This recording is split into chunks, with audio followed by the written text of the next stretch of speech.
கவுண்டமணியோட dialogue title ஆகுது. Sundar C இயக்கத்துல பிரசாந்த் நாயகனா நடிச்ச படம் வின்னர். இந்த படத்துல பிரசாந்தோட அண்ணனா நடிச்சிருந்தாரு வடிவேலு. வருத்தப்படாத வாலிபர் சங்கம்னு சங்கத்தின் தலைவரா இருக்கும் வடிவேலு அப்பப்போ சில்மிஷங்கள்ல ஈடுபட்டு அடி வாங்கிக்கிட்டு இருப்பாரு. அந்த படம் வந்த நேரத்துல அந்த காமெடி காட்சிகளும் வடிவேலு பேசின வசனங்களும் பெரிய அளவுல பேசப்பட்டுச்சு. அதே மாதிரி பவித்ரன் இயக்கத்துல சரத்குமார் நடிச்ச சூரியன் இந்த படத்துல அரசியல்வாதியா நடிச்சிருப்பாரு கௌதம்.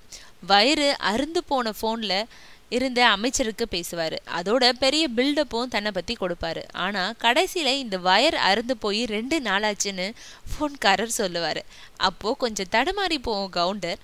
அவங்கள சுற்றும் முற்றும் பார்த்து சிரிச்சபடி அரசியல்ல இதெல்லாம் சாதாரணமாப்பான்னு சொல்லி சமாளிப்பாரு. இதுவும் அந்த சமயத்துல பெரிய அளவு ஒர்க் அவுட் ஆன ஒரு காமெடி.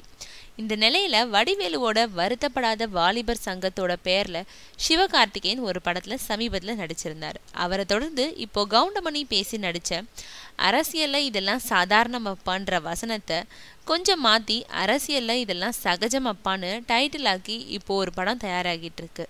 காமெடியன்கள் பேசின வசனத்தை வச்சா படம் ஹிட் அடிச்சிடுறதுன்றதுனால இந்த படமும் வெற்றி பெறும்னு கோடம்பாக்கத்துல மவுத் டாக் எழுந்திருக்கு.